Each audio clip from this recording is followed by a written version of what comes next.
Segundo Samuel 11, a partir do versículo 1, ok? Se você puder, me acompanhe.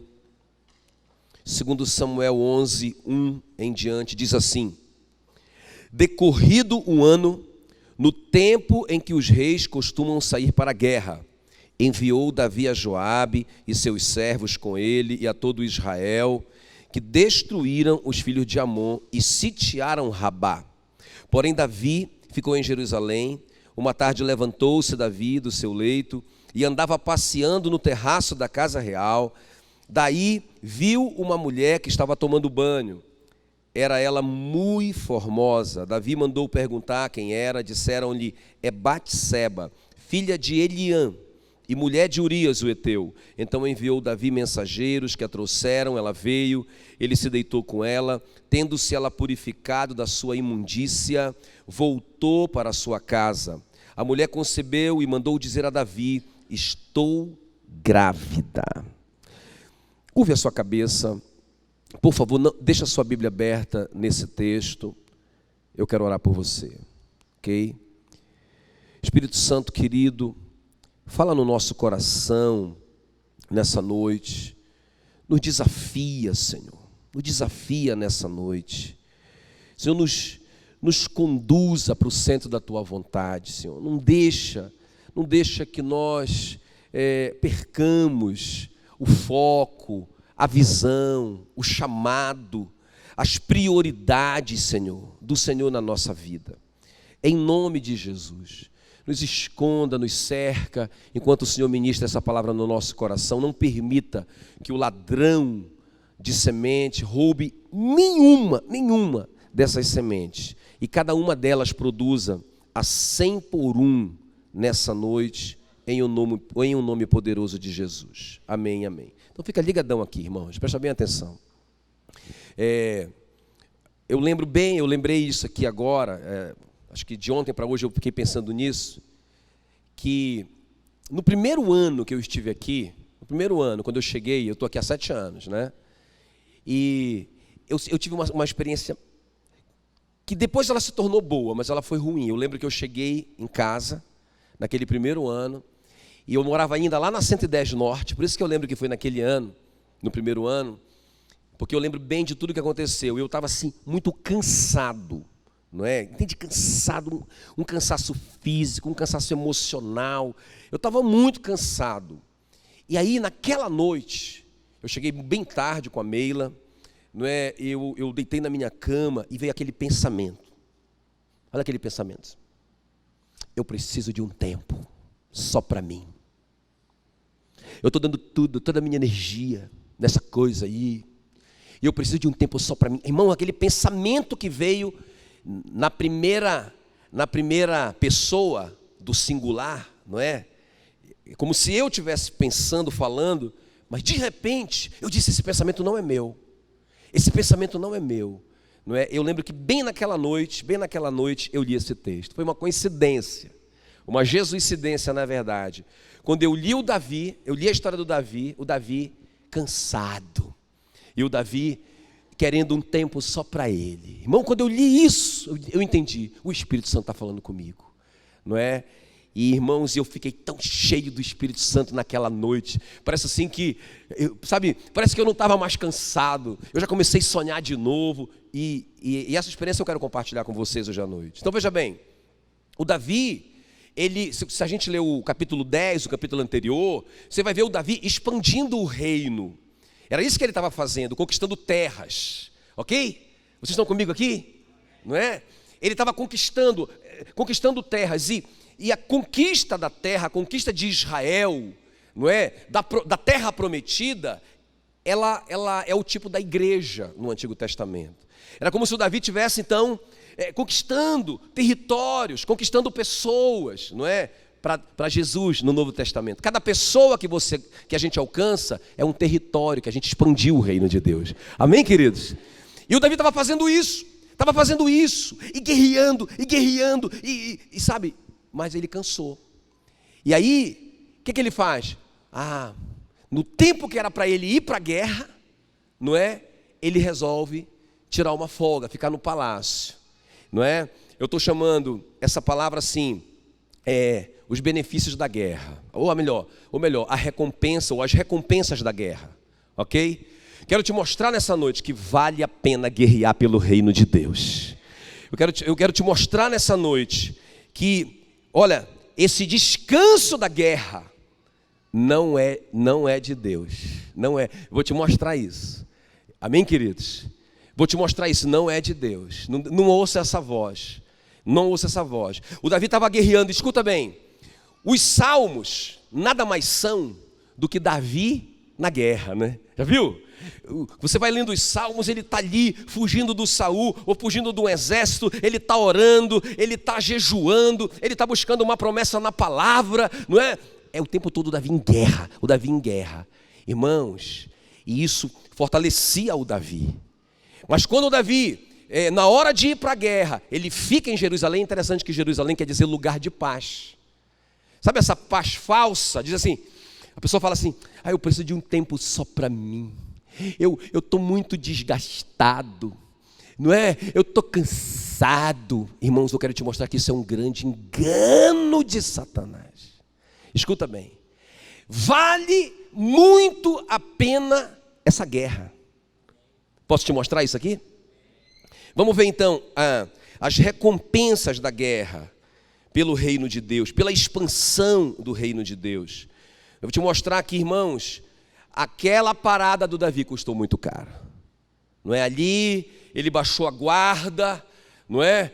Baixou a vida de oração, baixou a vida de jejum, de santificação, abriu uma brecha, ele viu a Betseba, se envolveu com ela, e eu vou te mostrar que o preço foi muito alto, muito alto. Então vamos ver comigo quais são os 3 benefícios. Os 3 benefícios da guerra, ok, queridos? Primeiro lugar, então, a guerra pelo reino nos dá armas que nos ajudarão na nossa guerra interna. Vamos repetir isso? Vamos repetir bem forte isso? Bora repetir isso bem forte? Diga assim comigo. A guerra pelo reino me dá armas para eu lutar a minha guerra interna. Irmãos, eu posso te provar isso. Deixa eu te falar uma coisa aqui, ó. Uma das coisas que é guerrear pelo reino de Deus é a gente fazer discípulos das nações, não é? Quando eu faço um discípulo, eu estou expandindo o território, não é? E eu estou então fazendo guerra pelo reino de Deus. E deixa eu te falar uma coisa, quando a gente está fazendo discípulos, ou seja, quando a gente está guerreando pelo reino, fazer discípulos é guerrear. Amém? Quantos estão guerreando aqui? E quando a gente está guerreando pelo reino, é impressionante como a gente cresce para a nossa batalha pessoal, né? Eu pensei, o Ricardo está aqui, né? Até eu pensei muito no Ricardo, porque o Ricardo foi um instrumento de Deus para me fazer crescer.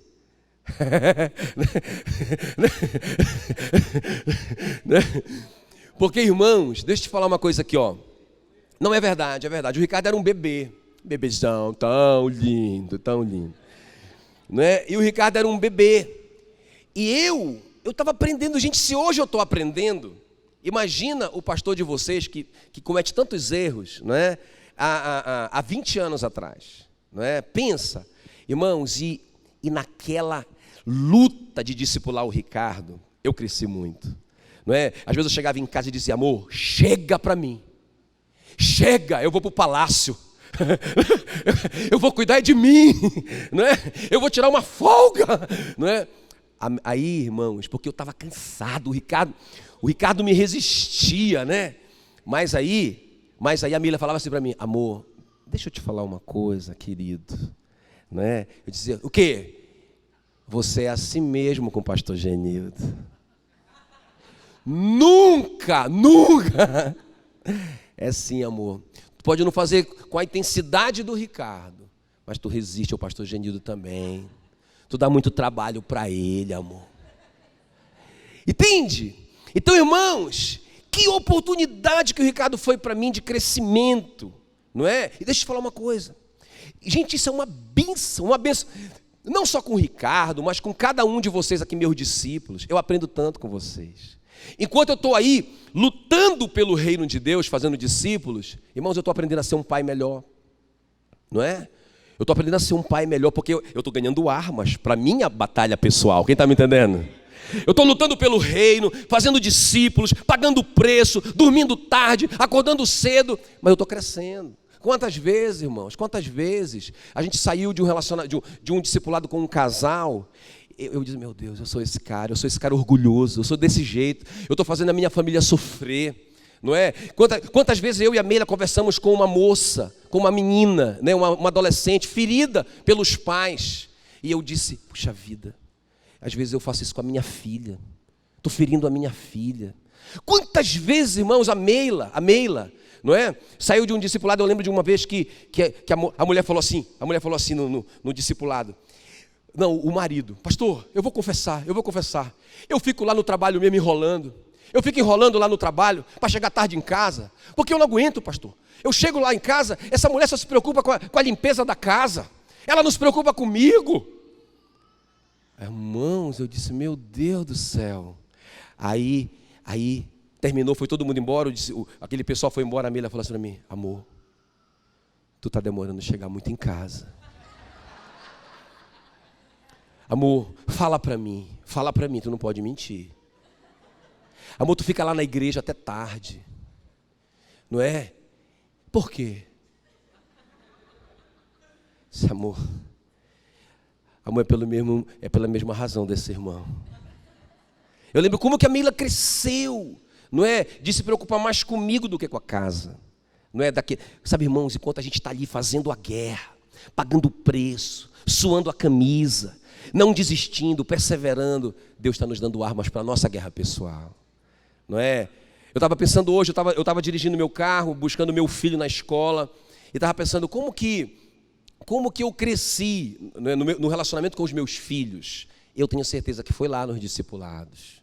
Porque assim, eu cheguei à conclusão, caramba, eu tenho tanta paciência com esse cara, com esse discípulo, amo tanto esse discípulo, não desisto dele, eu tenho que fazer isso com meus filhos. Eu cheguei nessa conclusão um dia, não é? Eu estava pensando nisso, como que, por exemplo, o Tiago, não é? Como que o Tiago é meu amigo hoje? Mas não foi sempre assim, gente. Eu pisei muito na bola com esse Tiago, não é? E hoje o Tiago é um grande amigo, eu sento ali naquela mídia, a gente bate altos papos cabeça. Muitas vezes eu que me abro com ele. Muitas vezes, irmãos, é o Tiago que me aconselha. Não é? Às vezes o Tiago me dá uns conselhos cabeça. É verdade. E eu saio de lá, rapaz, o Tiago cresceu pra caramba. Não é? Muitas vezes a gente sai por aí para tomar alguma coisa junto, tomar um suco, bater um papo. Mas eu sei que foi lá, pagando o preço, de cuidando de gente para Jesus, que estou aprendendo. Sou faixa amarela ainda como pai. Mas eu estou aprendendo a ser um pai melhor. Tenho aprendido a ser um marido melhor. Está entendendo? Sabe por quê, irmão? Deixa eu te falar uma coisa aqui. Quando o Davi baixou a guarda para ficar no palácio, por que isso? Peraí, pastor, deixa eu ver se eu entendi. Tenho que trabalhar para Jesus, porque se eu não trabalhar, ele vai arrebentar com a minha família? Não. Jesus é bom. Mas sabe o que acontece? Quando eu deixo de pagar o preço de oração, de me consagrar, de jejuar, de me santificar, Jesus disse que eu me santifico para que vocês sejam santificados na verdade. Quando eu deixo de fazer isso, irmãos, aí falta oração sobre a minha família, falta santificação sobre a minha família, falta jejum sobre a minha família, sobre a minha guerra pessoal. Quem está me entendendo? Por que o Davi caiu com a Betseba? Porque, irmão, quando ele parou de ficar com medo do inimigo, quando ele parou de ficar apavorado com o rei Saul, quando ele ficou tranquilo, em paz, não tinha mais com quem ele lutar, ele estava numa boa, conquistou tudo, agora eu vou só descansar. Aí, irmãos, a falta de oração abriu brecha na família dele. Quem está me entendendo? Por isso que eu digo, irmão, é um péssimo negócio. Eu falo isso e vou cumprir. Eu vou cumprir em nome de Jesus. Irmão, aposentadoria só no céu.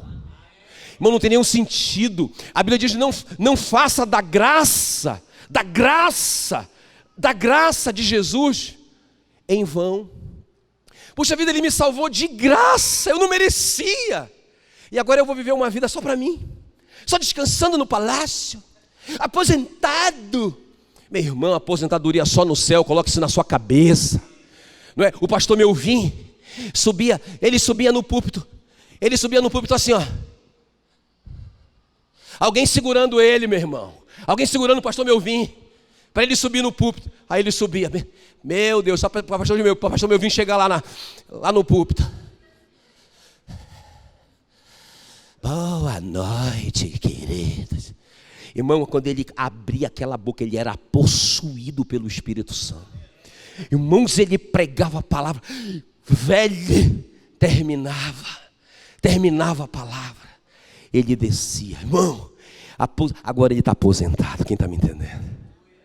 Agora ele está aposentado, entende?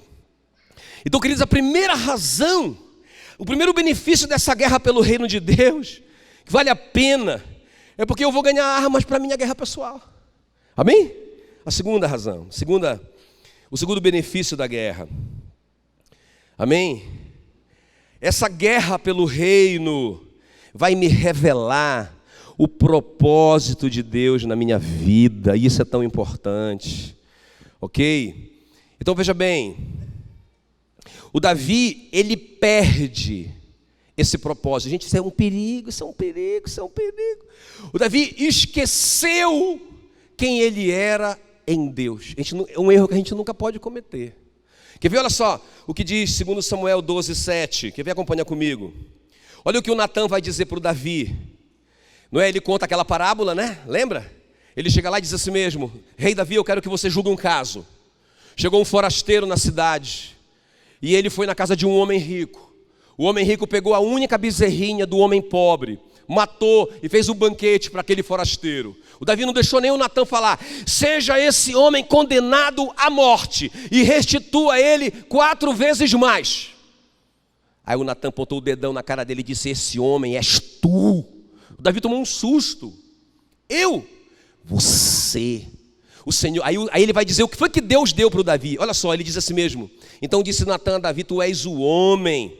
Assim diz o Senhor Deus de Israel: eu te ungi rei sobre Israel, eu te livrei das mãos de Saul, dei a casa do teu Senhor, não é? Dei as mulheres do teu Senhor, a família, eu te dei tua família em teus braços, e também te dei a casa de Israel, eu te dei tudo isso, e a casa de Judá, e se isso fosse pouco, eu teria te acrescentado tais e tais coisas. Irmãos, escuta aqui, ó, escuta bem.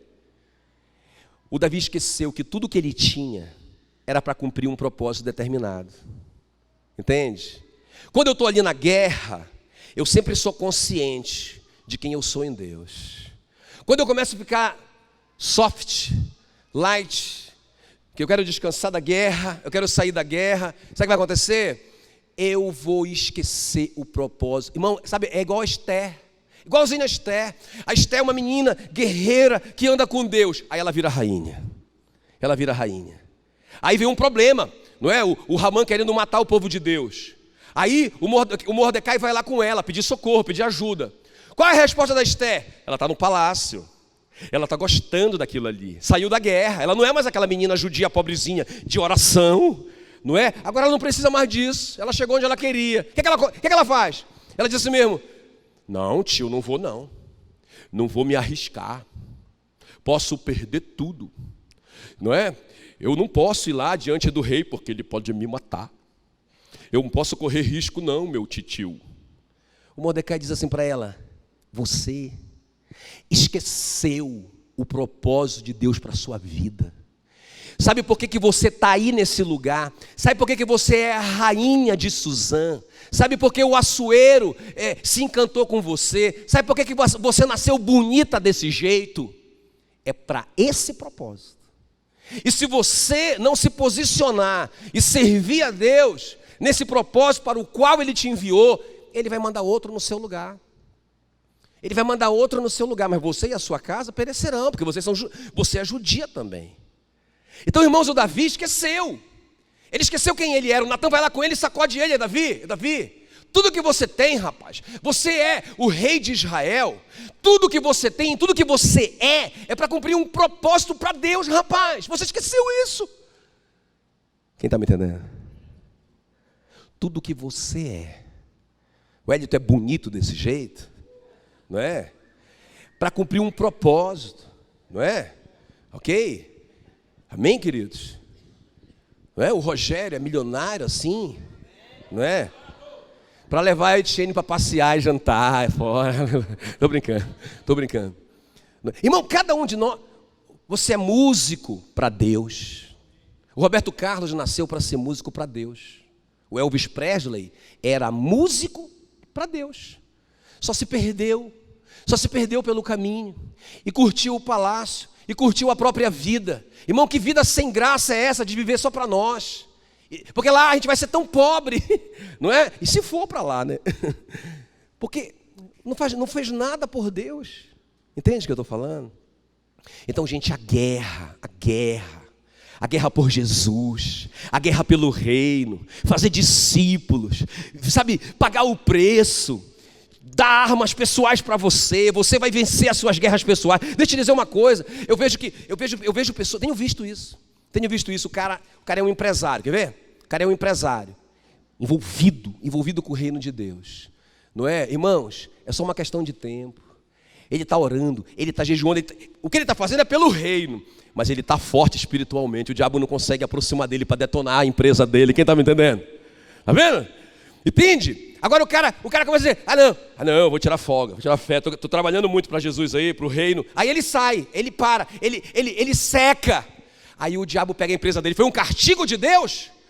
Não, irmão, não. Deus fica triste, Ele não quer que você sofra desse jeito. Mas você parou sua vida de oração, você parou sua vida de santificação, você parou de contribuir com o reino de Deus, você parou de acreditar. Aí o diabo pega você, pegou o Davi. Entende? Mas quem está na guerra sabe quem é.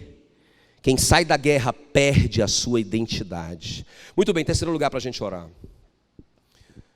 Quando eu saio da guerra pelo reino, eu quero tirar um tempo só para mim.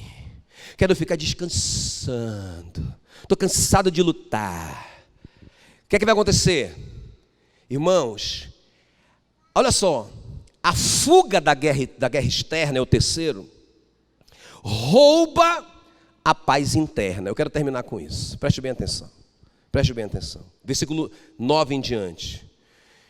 O Natan continua falando com Davi. Ele diz assim, olha: por que, pois, desprezar-te a palavra do Senhor, fazendo o que era mal perante ele, a Urias o Heteu, feriste a espada, e a mulher dele tomar-te por mulher, depois de matá-lo com a espada dos filhos de Amon. Agora, pois, escuta, versículo 10, agora, pois, não se apartará a espada jamais da tua casa, porquanto me desprezaste e tomaste a mulher de Urias o Heteu para ser a tua mulher.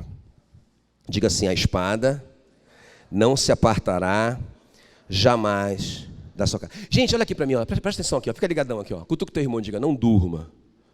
Não é? Fica ligado. Agora, preste bem atenção aqui no que eu vou te dizer. Presta bem atenção aqui, olha para mim. Olha para mim aqui, ó. O Davi queria tanto paz, porque Jerusalém é lugar de paz. Ele queria tanto paz que ele ficou no lugar de paz, não é? Tirando folga de Jesus. Agora veja bem, o que aconteceu com ele? Interessante, gente, a guerra vem de dentro da casa dele. Eu tenho visto muito isso acontecer na igreja às vezes. Toda vez que a igreja quis ficar no lugar de paz, gente, o nosso lugar é na guerra. Deixa eu te falar uma coisa aqui, ó. Você foi para ser soldado. A nossa natureza, a nossa nova natureza é de soldado, é de guerreiro. O guerreiro, se ele para de lutar, irmão, ele é inútil. O guerreiro é guerreiro. Dá uma cutucada nesse crente do seu lado e diga: você é um guerreiro de Deus. O apóstolo Paulo fala isso muito, né? Ele chama o Timóteo de o bom soldado de Cristo. Ok, querido? Você é o bom soldado. Agora veja bem. Muito interessante isso aqui, gente. Porque olha só o que é que vai acontecer.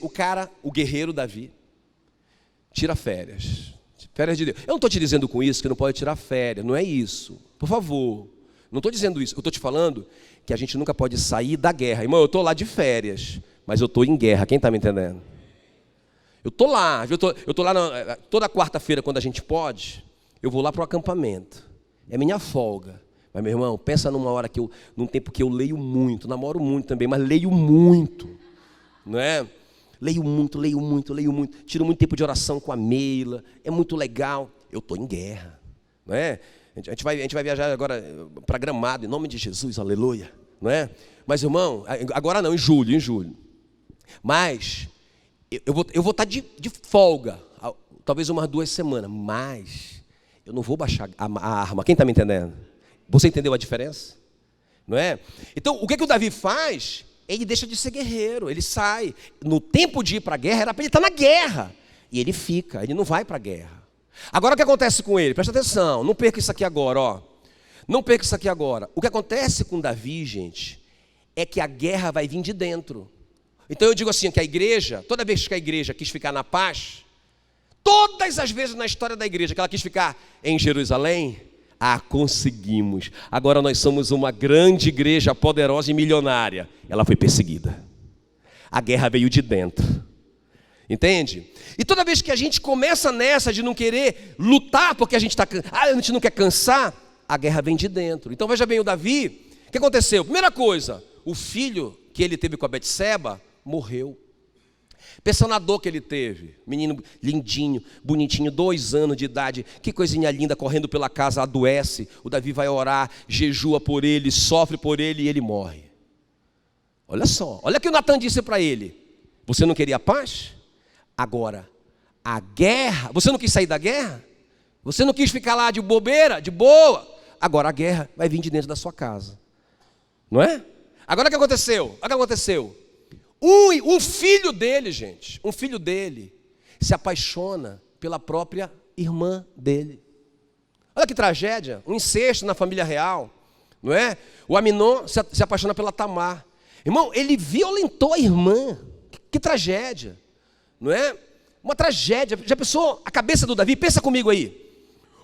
Eu não sei o que foi pior para ele, se foi ser perseguido pelo Saul, pelos inimigos, ou se foi essa perseguição que começou dentro da casa dele.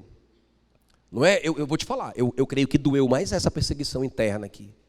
O que aconteceu? Ele não fez nada com Aminon, ele deveria ter levado o Aminon para ser apedrejado pela lei, ele não fez. O Absalão ficou revoltado com isso e matou o próprio irmão. Você pode imaginar na dor de um pai, de um filho, dar um tiro na cabeça do irmão. Olha a guerra dentro da casa do cara. Aí o Davi começa a perseguir o Absalão. Ele perseguiu o Absalão por 5 anos. O cara parou de lutar. Irmão, são 5 anos sem guerrear as guerras de Deus para guerrear contra o próprio filho. Tudo porque ele tirou férias de Deus. Estou cansado, estou esgotado. O reino está me sugando. Estou gastando toda a minha energia. Glória a Deus que você tem energia. Porque a energia que te deu foi Deus. Porque tem gente que não consegue nem andar. É paraplégico, tetraplégico, cego. Você pode.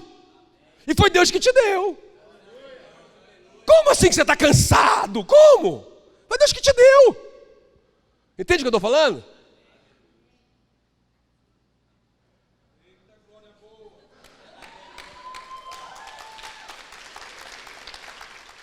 Irmãos, veja bem, olha a dor do cara. Agora veja bem, 5 anos perseguindo o filho.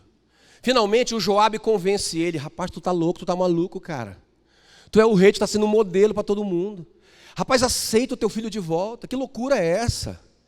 O Absalão chega, ele dá um beijo no Absalão e diz: é o seguinte, vai ficar aqui.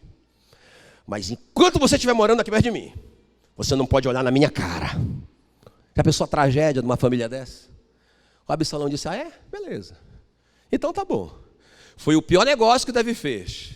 Ele não podia olhar na cara do pai, mas ele montou um exército para derrubar o pai. A guerra não veio de dentro da casa do cara? O cara não quis fazer a guerra de Deus? De novo, peraí, pastor, é castigo de Deus, né? Não! É falta de oração, é falta de jejum, é falta de santificação, é falta de ler a palavra. É falta de... Quando eu paro de lutar, eu enfraqueço para Satanás. Eu creio que Deus foi triste, vendo o filho que ele tanto amava, sofrendo desse jeito. Perdeu a força espiritual para as guerras pessoais dele. Aí, meu irmão, o que acontece? Aí o Absalão forma um grande exército, começa a roubar o coração do povo. O povo vai lá pedir a ajuda do Davi. O Absalão está lá fora, ele é bonitão, ele é o Mister Universo, não é? Quando o povo sai lá, ele beija a mão dos caras e diz: quando eu for o rei de Israel, eu vou julgar essa sua causa. E eu vou dar ganho de causa, é para você. Meu pai foi injusto com você, coitadinho de você. Me dá. O que aconteceu? Ganhou o coração de Israel. Meu irmão, pensa o Davi, o teu filho Absalão, um grande exército como a areia da praia do mar, e está vindo contra você, vai derrotar você, vai detonar com tudo. Davi, sabe o que o Davi fez? Foi embora, deixou o palácio, deixou a arca da aliança, deixou tudo, foi embora. A guerra veio de dentro da casa dele, perdeu a paz. Lá na frente você vai ver o Adonias de novo, outro filho, se rebelando contra ele. Agora o Davi está velhinho, e o cara vai na frente e se proclama rei de Israel. Uma bagunça na família do cara, na vida do cara, na vida financeira do cara, porque o cara achou que ele podia ficar fora da guerra. Olha só, bem lembrado, o que ele fez escondido, o que o Davi, o Flávio está lembrando, o que o Davi fez escondidinho com a Betseba, não é? Lá na casa, na sala de televisão do palácio, sai ele e a Betseba. O Absalão subiu no terraço com as mulheres dele e fez para todo mundo ver. Guerra de dentro de casa. Entende, gente? Irmãos, vale a pena guerrear.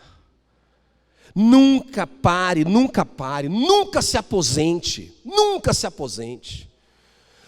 baixe a guarda. Vou te falar uma coisa que pesa sobre mim, irmãos, eu sei que eu tenho uma responsabilidade enorme como pastor de vocês. Eu sei que o que passar por mim pode tocar em vocês, entende? O que passar por mim, pensa que quando eu estou lá no meu computador, pensa que eu também não sofro tentação. Mas irmãos, sabe por quê? Eu tenho lutado e vencido. Uma das razões: primeiro, eu tenho uma família debaixo da minha cobertura. Segundo, eu tenho vocês debaixo da minha cobertura. Entendeu? Então, eu não brinco, por exemplo, com dízimo, com oferta, porque eu não quero prejudicar os negócios de vocês. Eu não quero que o diabo venha por mim e toque nas finanças de vocês. Eu estou em guerra, mas enquanto eu estou em guerra pelo reino e cuidando do rebanho de Deus que Ele confiou na minha mão, eu estou crescendo pessoalmente. Eu estou me tornando mais forte espiritualmente, na minha vida pessoal, na minha família, em tudo na minha vida. Não tem férias para soldado de Cristo, gente. E é um prazer servi-lo. Amém, queridos? É lindo cuidar das pessoas. É lindo. É a coisa mais preciosa desse mundo. É a única coisa que a gente vai levar daqui. São as pessoas que a gente investiu. São os filhos que nós vamos levar e apresentar para Ele. É isso que tem valor verdadeiro. O resto vai perecer. O resto vai apodrecer. Vai se perder. Mas o que nós estamos fazendo por Cristo permanecerá. Aleluia. Vale a pena. Vamos ficar em pé, queridos, em nome de Jesus. As recompensas da guerra. Quando você guerreia a guerra do reino, você adquire armas para a sua guerra pessoal. A guerra externa nos revela o propósito de Deus. Quando eu saio dela, eu perco a minha identidade, eu fico sem propósito na terra. A fuga da guerra externa rouba a paz interna. É um péssimo negócio.